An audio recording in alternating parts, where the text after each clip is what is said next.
When the message matters, make it unforgettable with JournalBooks. Since 1971, JournalBooks has been helping brands tell their story through premium, made-to-order customizable journals, designed and produced in the U.S. at our Charlotte, North Carolina facility. From full-color printing and custom inserts, to debossing, foil stamping, die cutting, and luxury packaging, every detail is thoughtfully designed to elevate your brand through an easy and quick process handled by JournalBooks' inside team of expert professionals. Need it fast? Most custom orders ship in just 5 to 7 days after proof approval, and JournalBooks offers over 80 items available for quick ship in as few as 3 days. Whether it's for a convention or conference giveaway, client gifting, employee training, a new launch, or an everyday brand touchpoint, JournalBooks turns custom notebooks into lasting impressions. JournalBooks, for when the message matters. Hello and welcome back to the podcast. Today is a little bit different of an episode because it's just me, but I think that it is a fun one nonetheless. So if you guys aren't aware, we produce a LinkedIn newsletter. We put out an article a few months ago that was titled 5 Swag Stories You May Not Have Heard About. And I was looking back through our social media. If you don't know, I work on the marketing team, so I'm regularly looking at our stuff. And it just kind of got me thinking about like how the promotional products industry and how branded merch and swag shows up in our everyday lives in ways that you may or may not expect or recognize. Because these days, obviously, we know branded merch is not just slapping a logo on a product anymore. It really, the best promo at least, creates a story, or it encourages community or connection. It has more of an emotional element to it that previously our industry didn't used to have. So today I'm going to talk through a few standout moments.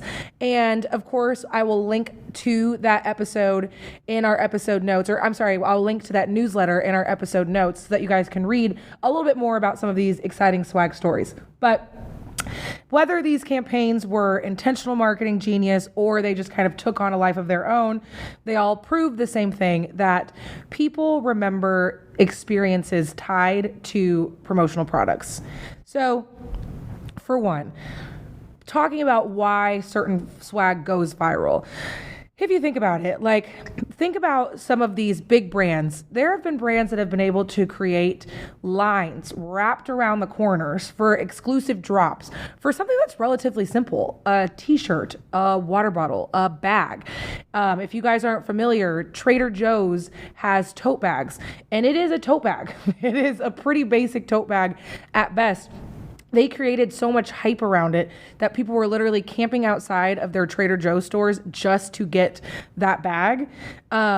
And again, it's a tote bag at the end of the day, but it caused that much of an uproar and it went that viral because of the way that Trader Joe's tied it to being a part of their community. They've tied it to a feeling of getting sustainable products and supporting small businesses, even though Trader Joe's is a relatively large company, but they have that feeling, and they were able to get people to connect with that feeling in such a way that those bags flew off the shelves, and it's hard to come by them now. And again, at the end of the day, it is a tote bag. So part of what makes them so powerful is the exclusivity, but also the identity that people are getting from it. So, it's important to remember when we're talking about these branded merch, keep that in the back of your mind. What identity can you sell when you're talking about what swag and what promo products you guys want to put out there? Another one is swag or promotional products as community building. So another theme that kind of popped up in these stories that I know you guys will all go read later is community, because it makes people feel like insiders. Again, kind of like that Trader Joe's story. But I think that's where promo becomes really interesting, because it's really creating belonging. It's like you're a part of this. It's why event merch works so well. Think about brand or band t-shirts. People also will line up to get themselves a band t-shirt, and it's because they want people to know when they have that t-shirt on, I am a part of this community. I am a Justin Belieber, or I am a fan of this other band.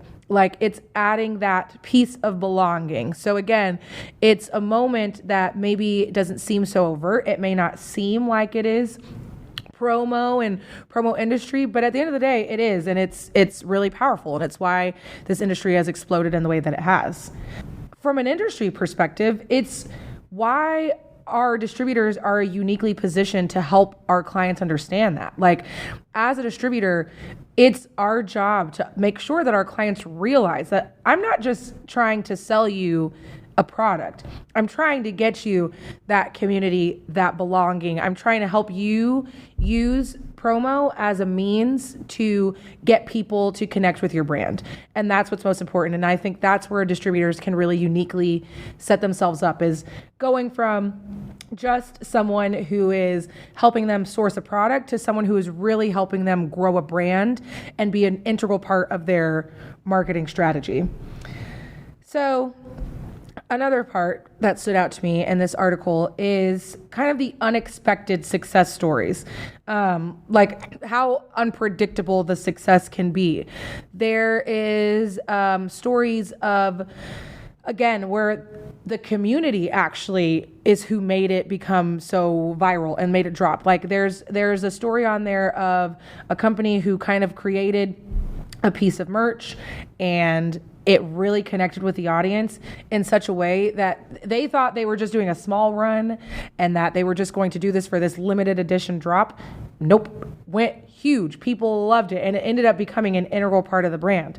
I'm intentionally leaving the brands out of this because, again, I'm going to encourage you guys to all check out this LinkedIn newsletter where you can find out more information and hear a little bit more about exactly what that unexpected success story is. But again, kind of a theme we've heard with all of these is that sometimes you got to let the community get to where they want to go with your product as well. So, you can try and lead with intention and lead with the community and the belonging in mind, but also like leave room to play and leave room for your products to kind of take a hold and become a part of something that other people are asking for and you didn't even realize it.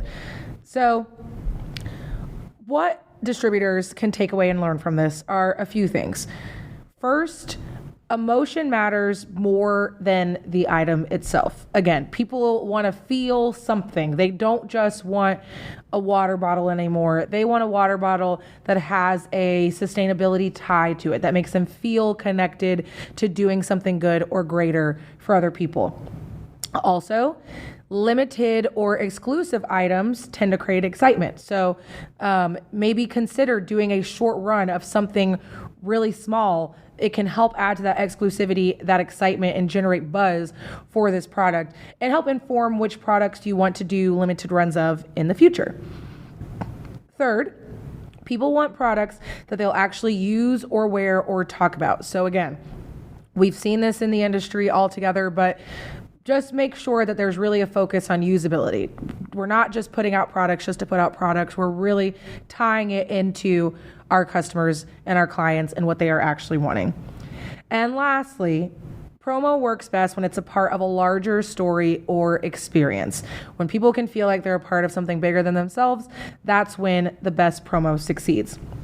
So I think that sometimes, as an industry, we can get so focused on the products that we really forget what promo is doing, and it really is powerful and it's worth the pause to talk about.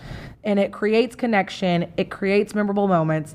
So make sure that when you are out there and you're sourcing your products and you're working with your clients, that you have that in mind and that you don't take for granted the power that is the promotional products industry. Thanks again for joining me today. Again, we will link to that article in our description below, and we will see you next time on Promo Perspectives.